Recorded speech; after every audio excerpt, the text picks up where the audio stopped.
Tonight's special guest, Comics Misexplained. Hey, how's it going, guys? Welcome back to Modern Men, episode 76. We've done 76 of these things? Wow. What are we thinking? How did we get here? But my name's Carson. Let me introduce the panel. Oh my God, the beard. I don't even know what the shirt says. All I know is it says, "This beard is amazing." ComicManAndy, how you doing tonight? Better now that you guys are here, and t-shirts are almost pointless as long as this is getting. I might not have to wear clothes in the next one. Drew, how you doing down there? He's got a Comic Core shirt on, and he's covering it up with his beard. It's like, thanks for the branding, but not really. What is even going on up there, Andy? Jeez. We've got special guest star, Comics Misexplained. Jason, how you doing tonight? Good, buddy. Yeah, excited. I'm kind of jealous of Andy's beard. It's been a while since I had a long one, you know. I think in, 3 years, Andy won't have to wear pants anymore. It'll just be like all the way down, you know. You see the way he's cropped. He's probably not wearing pants right now. Yeah, good point. Oh.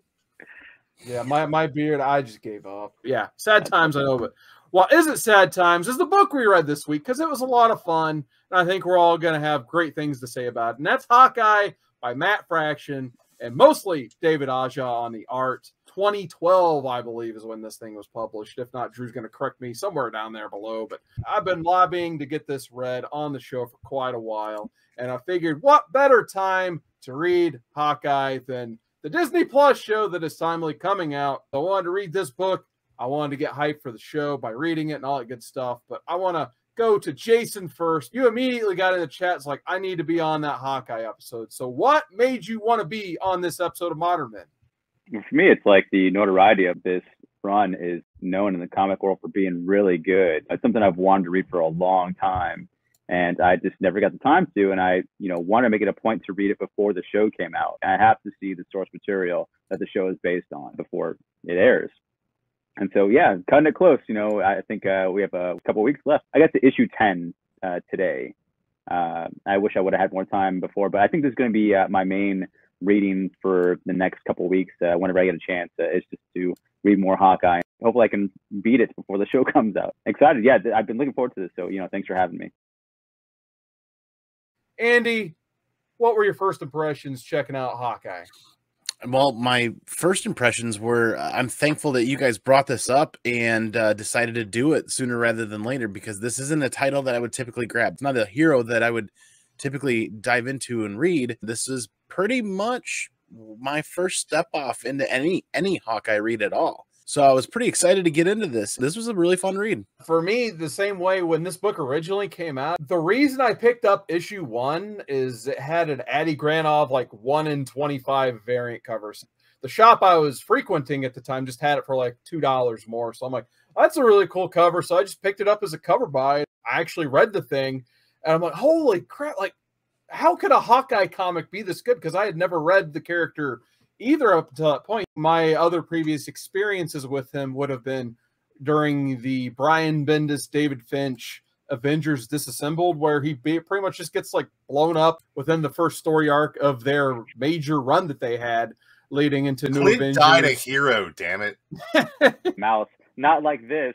And then blew up. That was what I knew about Hawkeye going into this book when it originally came out. And not only was I really enjoying just this fun take on the character, the art is excellent as well. Drew, you're probably the most seasoned Marvel reader here when it comes to Hawkeye. What were your first impressions of this one?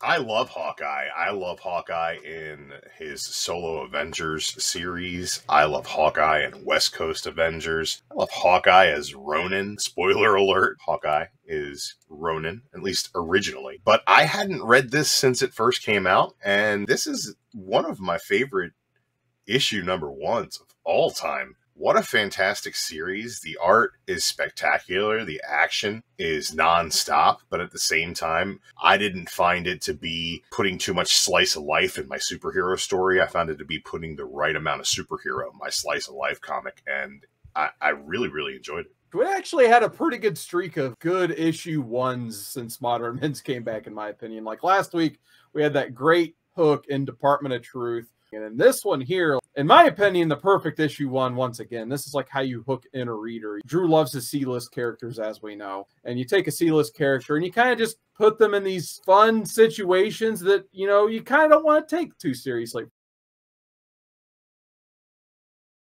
You open the comic, Matt Fraction's intro is like, he's an Avenger. Here's what he does on his days off. That's all you need to know. You don't have to read any more of this. At the start of every single comic after that, just like, I can't believe you're still reading this header. He's on his day off. That you don't need to know anything else, and it's absolutely hilarious. But here, you kind of just see him doing Avenger type things where he's like leaping through the sky, looking all heroic, and then he like falls face first into a car and ends up in the hospital. Like he's just having a bad day. The second he steps out of the hospital, he has to be pushed out in a wheelchair, which he finds humiliating. But because of liabilities, the hospital's like, we have to use the wheelchair because if you stand up and fall down, you can sue us. So he gets out just enough and he just throws the wheelchair as soon as he's like off their property and makes them mad because now he has to get billed for a wheelchair. And then he immediately somehow aggravates the mob. It reminds me of the mob from It's Always Sunny in Philadelphia that Mac tries to join for an episode, wearing these tracksuits the whole time, using the word bro as often as humanly possible. And yeah, hijinks ensue, and eventually he gets a dog out of it. I think issue 1 was one of my more favorites, not the top tier. I enjoyed Aja's art. The color palette was something that I was a little thrown off with. And at first when I opened that, the art wasn't something that I had been experiencing recently. That type of, it's almost like a little cartoony, but it actually fit the story pretty good. And it kind of fit Hawkeye's personality, in my opinion. So issue 1 literally like was probably one of the first that I can think of Hawkeye reads that I've done. So it was kind of a really good opening volley, if you will. They say bro more than Andy says volley, and that's what I love. I just really hope that this Disney Plus series just has Russian gangsters saying bro all the time. If it doesn't, I'm going to be severely disappointed. Me too. Bro, broski, bro. And the color palette, Andy, you talked about the color palette a little bit. I think that the art has a very kind of pulp feel to it. Yeah. Kind of a, Dick Tracy vibes, kind of the color schemes, at least. You get that kind of 4-color feel to it. I thought that the art in this was phenomenal, which is a big turnaround for me from the book we reviewed last week. Maybe it's just me putting fresh eyes on something that's not absolutely as terrible, but I really, really enjoyed Aja's cartooning in this. The way that the panel layouts are unique, the way that the action moves through the story, and the way that the line work's done, I think it's really, really cool. I feel like the most important relationship in this book we really glossed over in issue 1, though, and that is Pizza Dog. Yeah. Clint gives this dog a slice of pie. The dog tries to save him from the tracksuit Draculas, and then the dog ends up getting hit by a car, and the entire first issue makes you care more about Clint Barton than you ever have before because he is so concerned with the life of this dog. That is the most ingenious thing that they could ever do. Seriously, screw you, Fraction, for making me think that a dog was going to die. But I love you for making me love Clint for loving this dog. The art reminded me of like Nick Darrington. It's very Nick Darrington style, and it's simplicity. It's not very detailed, or you don't have the extra lines for no reason. Every line I feel like is there for a purpose. Combined with the writing, this writing could, apply to any character. It doesn't have to be Hawkeye. Just the writing is so good. I feel like it could have, been anyone. It's almost, I hate to say, Tom King in a way. You got, your Mr. Miracle, your Strange Adventures, the third string character, whatever, and just change his whole entire character to make your story better. I think that's what's done here, because we haven't seen Clint this good, I think, in a long time or ever since. Really cool to see this happen, but this comic is really special. It reminds me a lot of the Mark Waid, Chris Samney Daredevil run. Toward the end of like Bendis and Brubaker, he got put in the whole Shadowland storyline, went down a really dark path, and then they gave the book to Mark Waid, and they reared him out of that dark path and made the book a little bit brighter, made things a little bit more sunny for him, and the book was a lot of fun again. Meanwhile, you have now Hawkeye, which has this awesome David Aja art, which I really admire the art because I think it really gives this whole run its own identity. When I think of Hawkeye, now I think of this run and this art. Like, there's really not another book I can think of like now that really has its own identity based on art that's like mainstream. There's very few that, in my opinion, like when I think of artist, I think of character. Maybe like Jason said, some of the Tom King stuff, like especially like Mr. Miracle and the Mitch Gerard's art and what he's doing in Strange Adventures now with, you know, his artist there. So I believe issue 2 was the one they kind of introduced Kate Bishop into this run for the first time. And Andy, what did you think of Kate Bishop?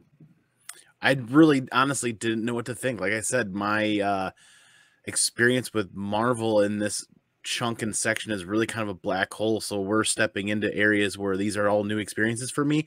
And I couldn't make out heads or tails. And if for some reason I was like, well, is Kate Bishop his daughter? I can't remember. Or is this his love interest? I can't really remember.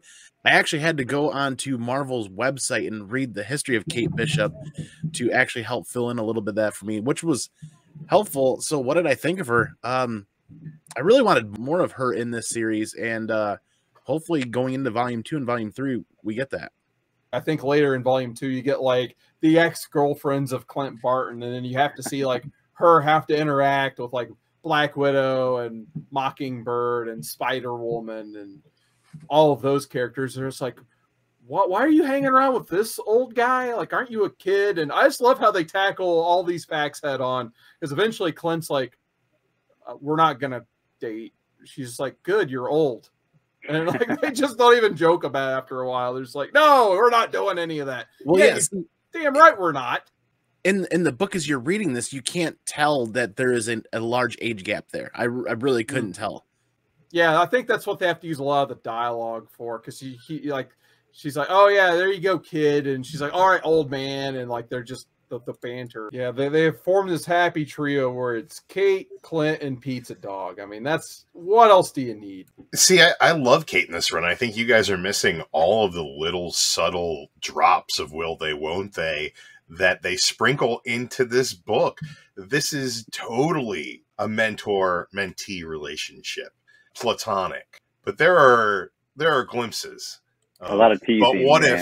But what if they weren't? But right. What if they weren't? Like, she has to fish around in his junk. But what if they weren't? She looks at him come out while he's throwing his clothes on to get ready to do the car chase, and she's like, "Really? With the abs?" Like, okay. And he says to her, you know, I want to, you know, partner up. She's like, why? And his like first thing is like, I don't want to sleep with you. She's like, you don't want to sleep with me, but like, of course, but like, you don't want to sleep with me? There's kind of a vibe there.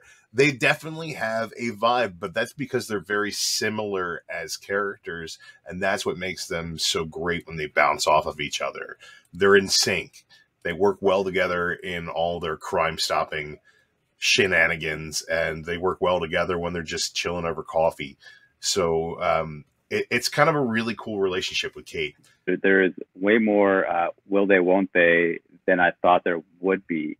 I did not expect that heavy kind of handed, you know, banter back and forth. When I always heard their relationship's platonic and they're not going to get together, I thought it was just like, you're never going to see that mentioned or teased at all. And it was like a lot of like teasing about that.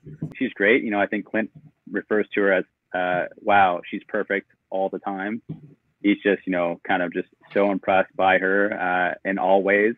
And I think the main reason they won't get together is because she's too good for him, you know, and he just respects that. You know, she's just like out of his league in every way.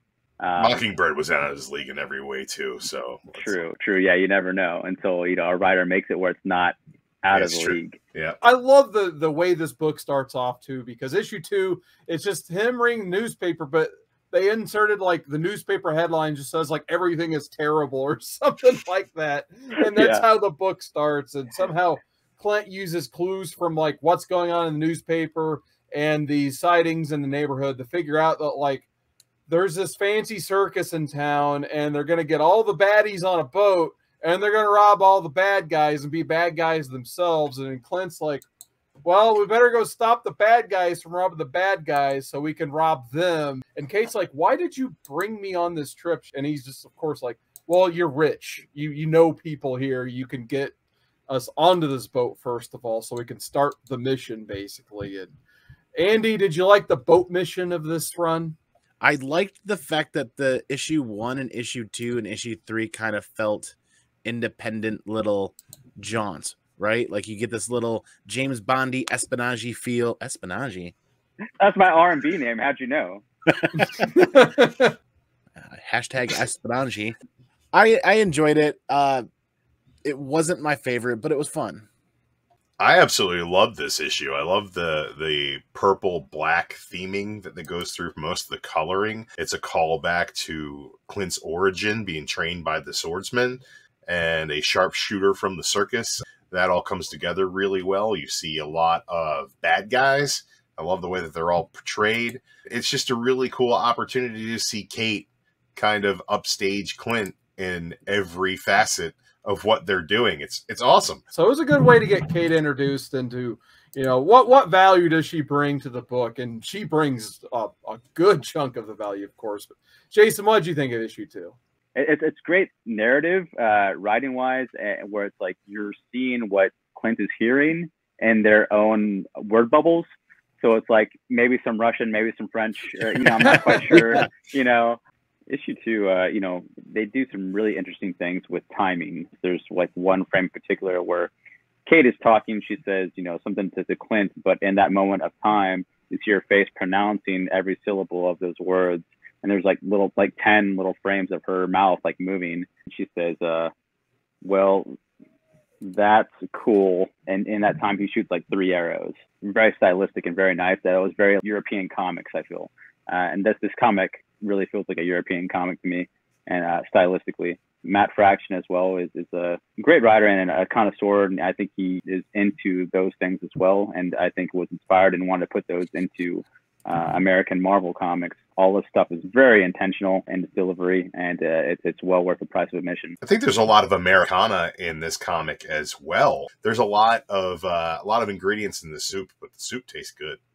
This frame in particular is pure European comics. This whole page, it's just all this panel layout where you got to read like the big one on the left and then all the small ones to the right, you know, and you're not sure quite what order, but it all makes sense and you figure it out along the way. I love this like Circus du Soleil kind of themed circus villains, thieves. That was a lot of fun. And I love how Kate took out one of the costume actors and their performer, put on a wig and put the arrows in her hair and just like was using that as her quiver. She's very brutal. She blinded some guys, arrows through the eyeballs, but she's so precise that, you know, she didn't kill them, just blinded them for life, which is amazing. And then, not to be outdone, Clint Barton was trained, you know, of course, by the swordsman in the past, and so was his opponent, coincidentally. And you know, he shot his arrow, scratched the guy on the face with the arrow, bounced it off the wall behind him, hit the guy in the back of the head, and paralyzed him.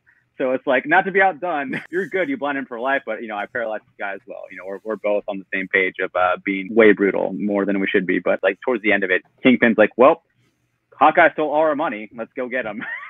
Yeah. So, I love his line. It's great. He says, Clint Barton of the Avengers just robbed us all. I suggest we begin workshopping solutions. Yeah. I just like how, I mean, it's hilarious to me how big of a thorn in the side these tracksuit mafia Dracula dudes are. Like the fact that like they cause more chaos for Clint Barton early on than Kingpin.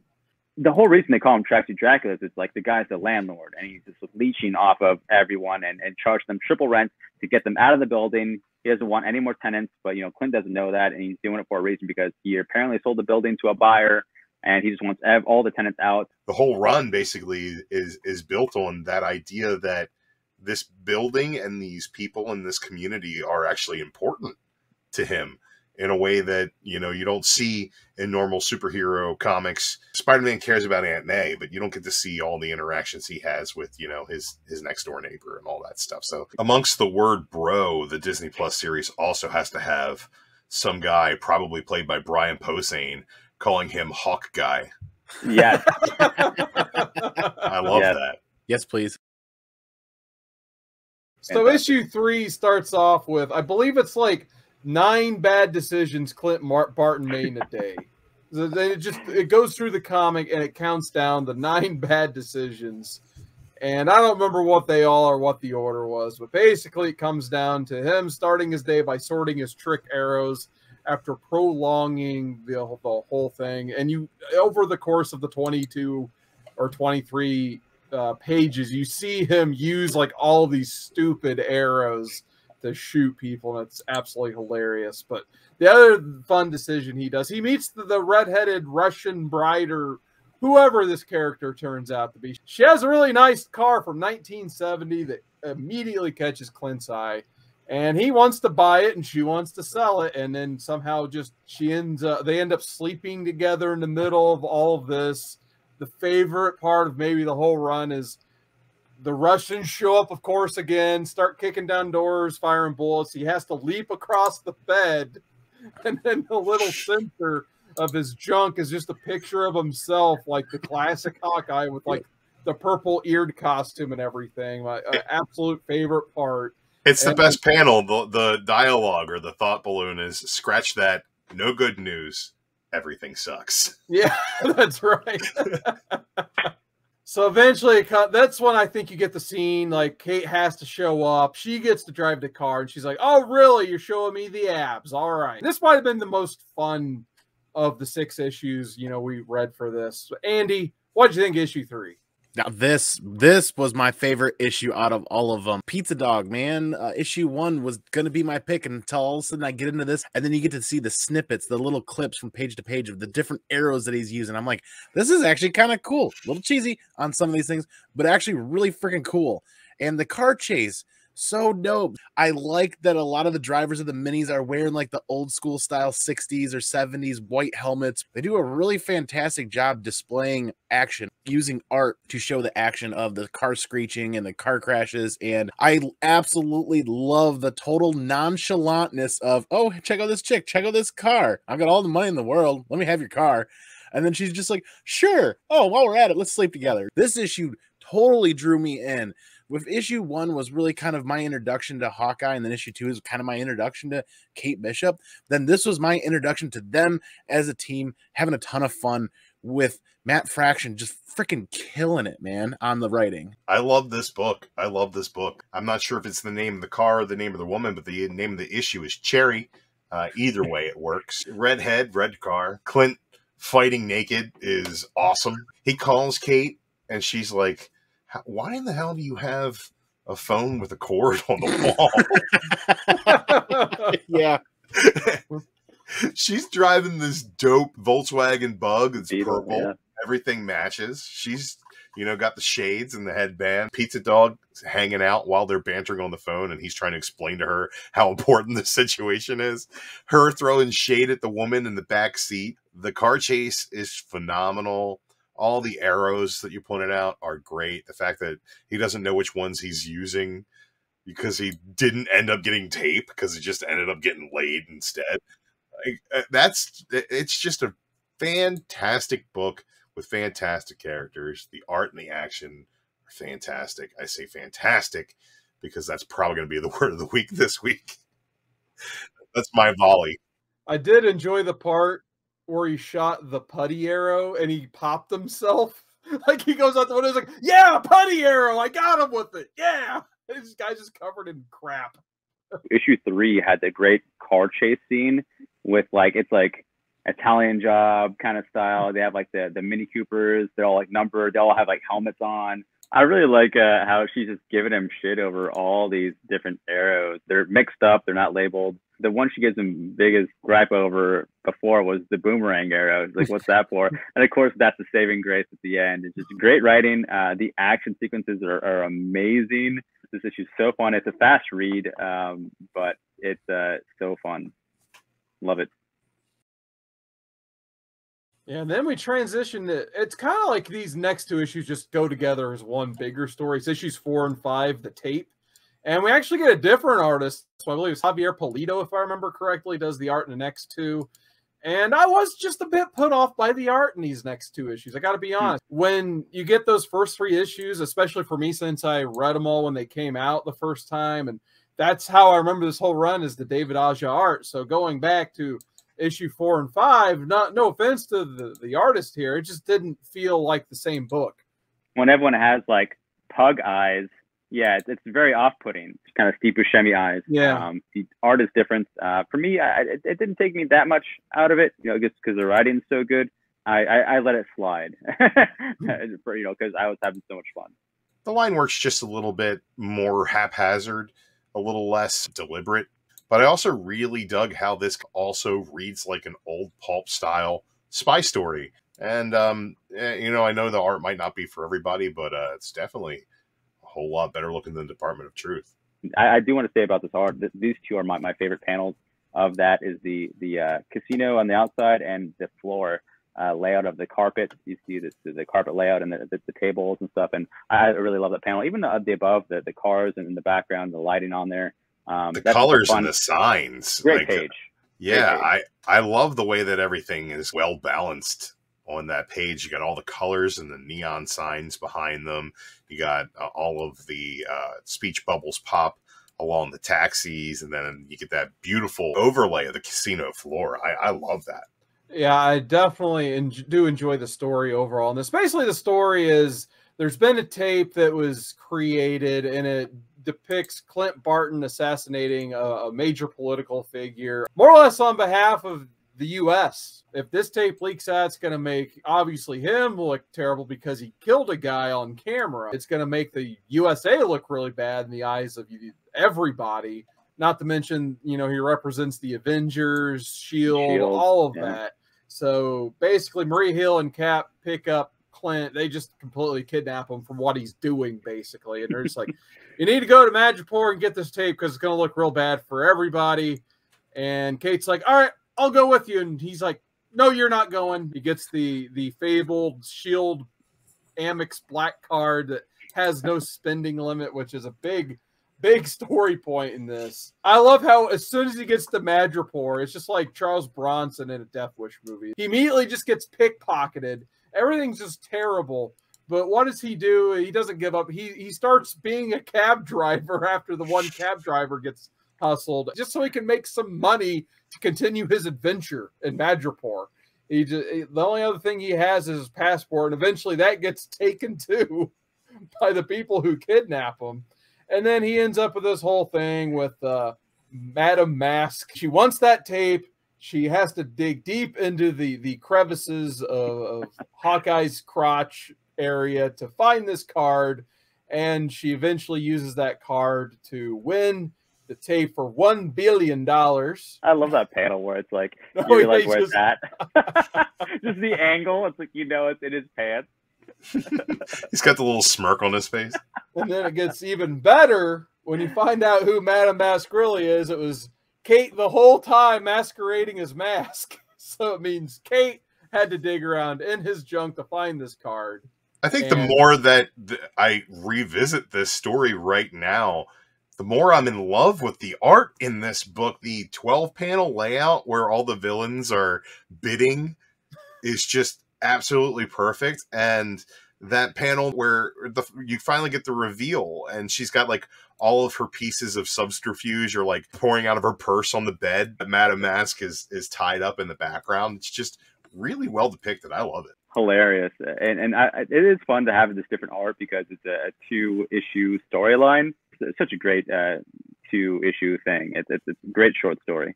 I believe issue 5 doesn't start off like he basically has to jump out a window tied to a chair, and Maria Hill has to show up and bail him out, and it's just another mess Clint's gotten himself into. Andy, what did you think about this story? These totally should have not have even been in the book, in my opinion. I can't get past the eyes. I cannot get past the eyes. At one point, Clint even has just was one lazy eye where his left eye is like staring off to the left and up. There's some of the parts of the book, the art I kind of appreciate. Like Drew was talking about where they're all bidding that 12-panel page. I like the color palettes more in these 2 issues. Like I almost feel like these are creative teams kind of at odds that haven't communicated together. Like these definitely feel like 2 separate books. at the end of the day, I really feel like issues 4 and 5 are actually going to pull my score down a bit. Interesting. I just really love these certain panels in issue 5, more so than 4. There's this great action scene. The Clinton Boom layered one, this like big clash, where the glass breaking. There's so many little. Oh, that glass breaking panel is so cool. So you mean the K glass? Swamp kicking in the door. Like, it's just one after the other. It's just like this series of great panels. This fight. Like, I just want to see this issue animated by Gendy Tartakovsky. That'd be cool. That would be. Cool. I mean, that's like Boom. Like, come on. There's some great panels here, man. I really dig the art in this. It's the panel. It's just the eyes. The eyes are inhumanly too far apart on most of the characters in the panels, and it's just that one thing I can't let go of. Every page I turn, my eyes are drawn to those eyes. Okay. You like the callback to Die Hard with the no shoes? You forgot that guy took a shoe and then he has to jump into glass. You can feel the pain on the panel. He pretty much spends like 9/10 of this entire run with bandages on him of some sort, usually on his face somehow. I didn't read it in trade form, so I don't know if the trade ended with issue 6 or 5. It ended with 5. I figured that in 5. Okay, wow. If you guys do want to read further, I highly recommend it. Like literally next issue, you get Tony Stark gets invited to his house to try to put together his like VCR, DVD, TV combo he's got going on, and he ends up just cutting cables out of frustration. Like, hey, Tony, fix this. You're Iron Man. You can do this. And he's like, I'm just gonna go buy you new stuff because I'm rich. This is. I love this this Chris Ware layout. Yeah, He's just really inspired by Chris Ware. Just the detail of how things are connected with the different types of devices.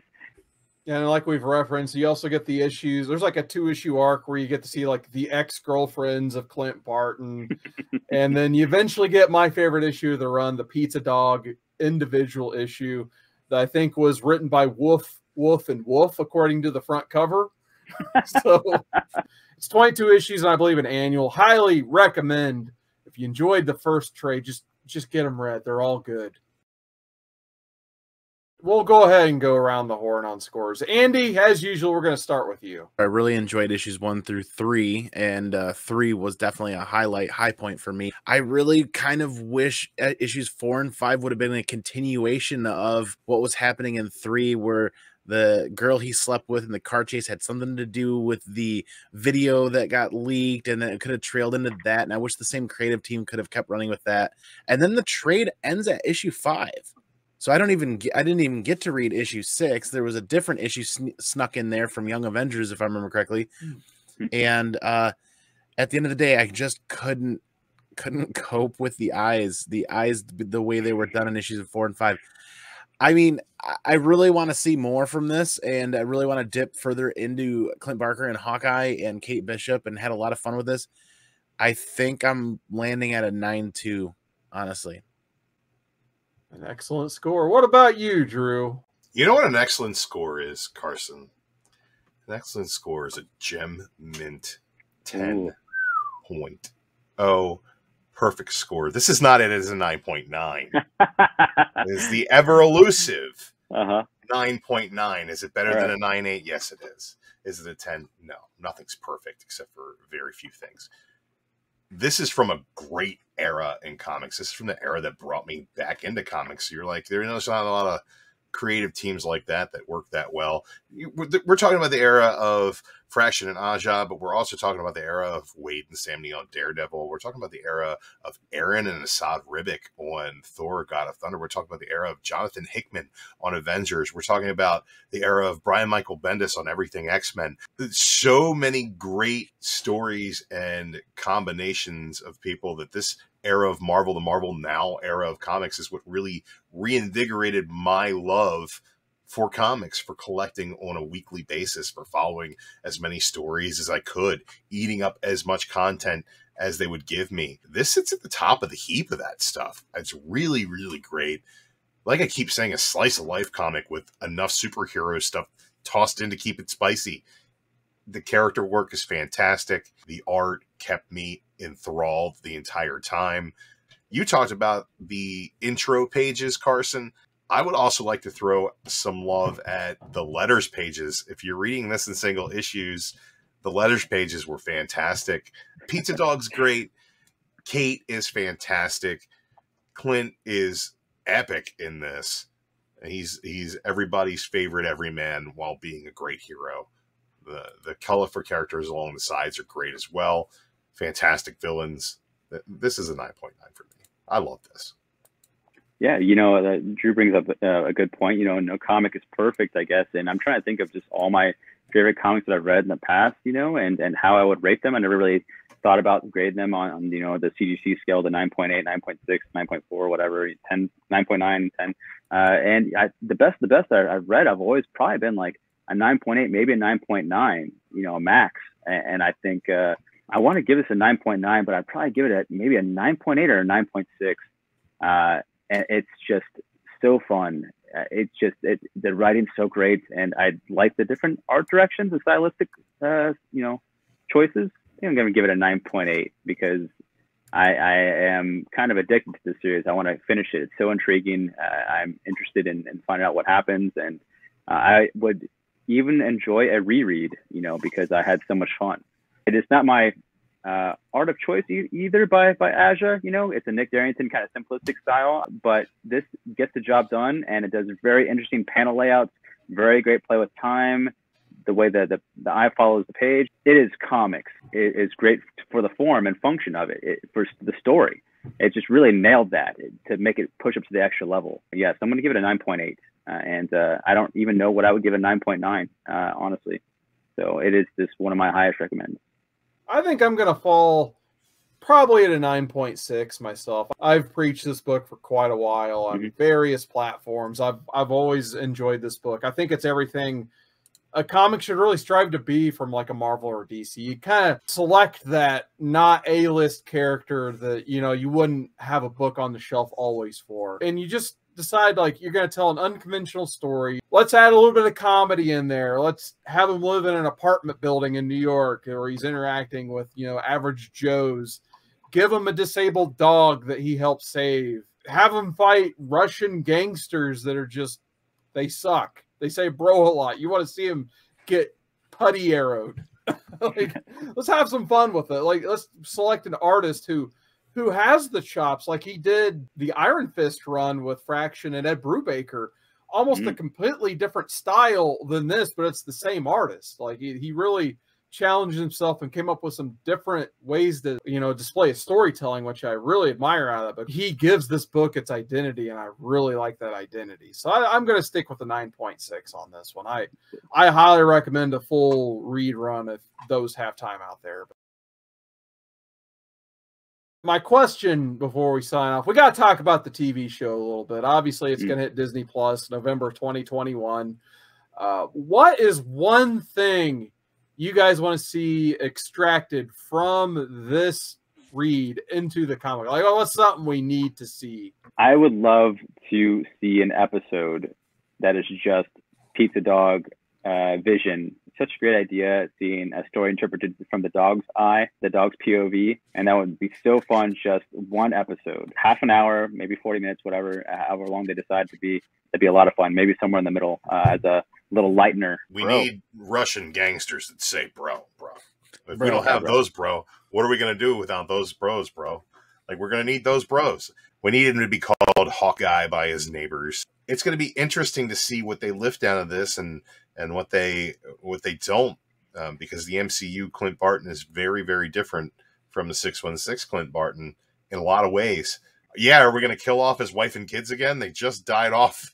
In Endgame, we had to get him back. The comic version's so fun. He's like a playboy, and he's kind of like not a scumbag, but he's definitely more down to earth, next door neighbor type, and as opposed to the good neighbor, right man, a straight man, I guess, with a husband and kids and family and family life goals. They're different priorities for sure.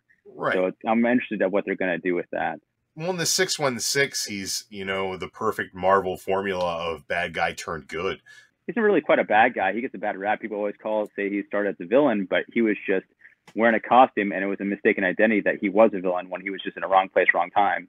So that's always a mix-up. What people say he started as a bad guy. He did get arrested because they thought he was a bad guy, but he wasn't. He didn't do anything wrong.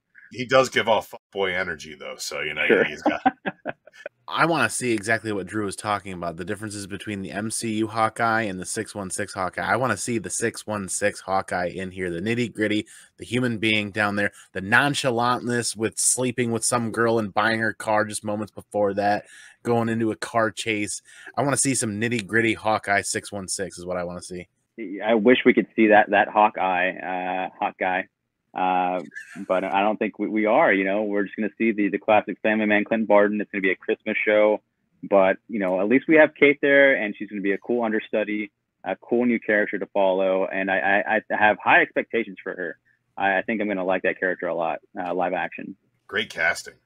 Yeah. Oh yeah, for sure. I just want to see some of those trick arrows. They had that whole issue 3 along with that car chase where they're like, oh yeah, that arrow's totally stupid. Oh, boomerang arrow, who needs that? I think we're gonna get that too, because it's in the trailer. Because they're talking about like, what is an explosive arrow? What?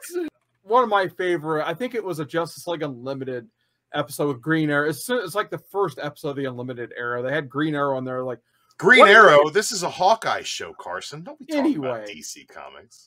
Another one of my favorites, Green Arrow. They're making fun of him for having the boxing glove arrow. And what does he do at the end of the day? He solves the problem with a boxing glove arrow to the face. And I would love to see Hawkeye do something very similar at least one time in his series. Yeah, so I hope we get to see some of those neighbors too. You know, that'd be a lot of fun. Oh yeah, like I said, you call it Drew. Brian Posehn is that guy who just can't get his name right. Well, yeah, Hawkeye, like in MASH. Oh yeah, MASH Hawkeye. I love that character.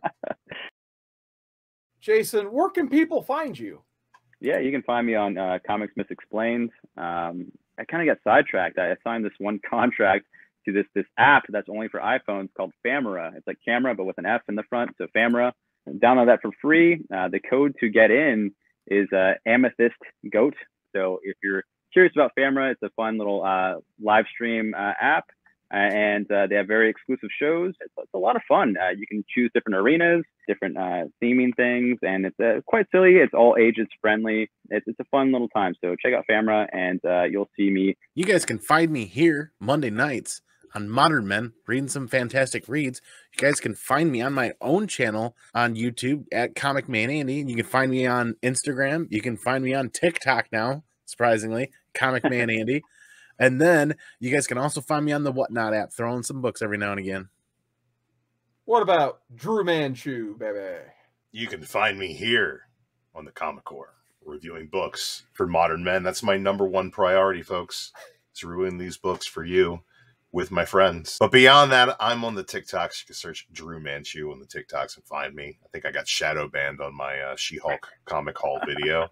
It's only got 13 views. It's really weird. I don't know how this app works. It's crazy. You can find me, Seawooder19, on YouTube, Instagram, maybe Twitter. Not really on TikTok. Until next time, guys, big thanks. We might have a holiday special, too. So stay tuned for the Modern Men holiday special. I think we're going to read some new X-Men next. We may read some Bone eventually. I want to get that Spider-Verse in. We got to get some Spider-Verse I think we're going to have a big mid-season finale with some Spider-Verse going into December. And if rumor has it, there may be a guy on this panel. I've heard he may have read Saga once and enjoyed it. And I heard that book is apparently coming back. So in January, if there's anyone out there who likes Saga, let us know. Because there may be something Saga-related coming out. We've already reviewed it all. So we got to do some stuff again, but we'll keep you guys in mind. Did we review it all? Like half-ish. Something like that. Only 30 more issues to go. Yeah. Saga. Where's the button?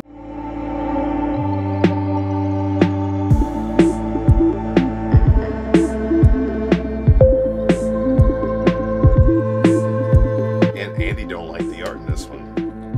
Can I get you to scream that in your eyes? Yeah, you can I want to put that on a t-shirt.